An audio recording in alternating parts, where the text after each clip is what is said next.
अस्सलाम वालेकुम। आप देख रहे हैं टीवी 49 न्यूज यूके और मैं हूं मुनीर पीरजादा। आइए आपको ले चलते हैं आज की खबर की जानिब। जैकबाबाद में सुसर की फायरिंग से दामाद कत्ल, जबकि फायर लगने से मकतूल का भाई भी जख्मी हो गया।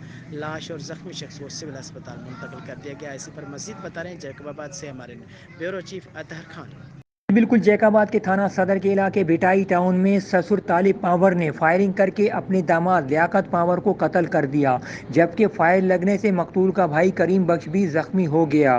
पुलिस के मुताबिक वाक़या रिश्ते के तनाज़े पर पेश आया है। लाश और जख्मी शख्स को ज़रूरी कार्रवाई के लिए सिविल अस्पताल मुंतकिल करके वाक़े की मज़ीद तफ्तीश का आगाज़ करने समेत फ़रार मुल्ज़मान की तलाश शुरू कर दी गई है। कैमरा टीम के साथ bureau chief Athar Khan, TV 49 news Jacobabad.